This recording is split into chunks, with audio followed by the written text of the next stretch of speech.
When wiring processing objects in HiQNet London Architect, you can select a single node, select another node, and wire them together. Or you can select multiple nodes and have them highlight red, whether they are destinations or sources. Click on one, click again, wire them all at one time. If you select multiple nodes on multiple objects, you can automatically wire them all to the same object. If you select multiple nodes on a single object, those can span across multiple destinations or go to a single destination. If you want to take multiple destinations to a single source, simply clicking won't accomplish it.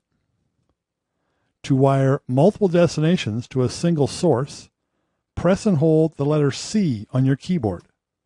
Crowley them together, click on the source. An alternative method to wire multiple destinations to a single source would be to wire the first one in place and then split that wire. To split a wire, double-click on it and wire the split. Double-click, wire the split. This also works in reverse. I can start at the destination, come back, click on an existing wire, and it will meld in. When wiring multiple wires, it's also possible to cause all of the wires to shift left to right by holding down the left arrow key or the right arrow key on the keyboard. The same thing can be accomplished by holding down the letter Z or Z or the letter X on the keyboard. When making these shifts, if I click again, release the key, I can wire up with multiple right angles. I can use this same functionality when branching multiple wires. Rather than attempting to branch 8 wires at one time, instead, we'll meld 8 wires at one time. By starting at the destination, I come back, press the left arrow key or the letter Z or Z, click on the screen, come up, click on my source wires, all 8 automatically meld. I can do the same thing over again as needed, as many times as I want.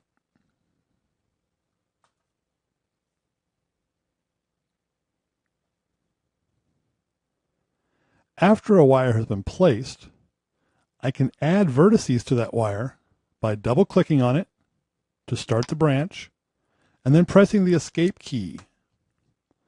The branch goes away, the vertex remains. Double-click, escape. I can then grab those vertices and move them wherever they need to go. After a wire has been placed, I can grab any vertex on that wire, including the endpoint vertices, and move them wherever they need to be moved. If I grab the handle between two vertices, that will move the entire section of wire, meaning both vertices and the wire. I can remove a vertex by clicking on it as though I'm going to move it. Watch my cursor. I have a small crosshair next to my cursor. When my mouse moves over the second vertex, that crosshair becomes a minus sign. If I release the cursor right now, the vertex is gone. It's completely been removed. It's been removed. I can move this vertex onto an endpoint, get the minus sign, release the mouse. It's back to being a straight line. One wiring practice that should be avoided is placing wires on top of each other. In this case, we have 8 inputs and an 8-channel mixer. It seems fairly obvious that the 8 inputs go to the 8-channel mixer. Unfortunately, until we have signal name following to look at, it's not readily apparent that the microphones have been wired up 1357 2468. If these mics had been wired up 1 through 8, but then even 2 channels have been reversed intentionally or accidentally, this style of wiring makes that impossible to see until you check the signal names. Keeping all of the individual wires separated may look messier, but it does make it readily apparent that it's not a straight one-to-one wiring. In many cases, simply using diagonal lines is easier to read and makes it more apparent that it's not a straight one-to-one mapping of wires. In many cases, it's better to allow the design file to look slightly messy but be informative rather than settling for clean and confusing.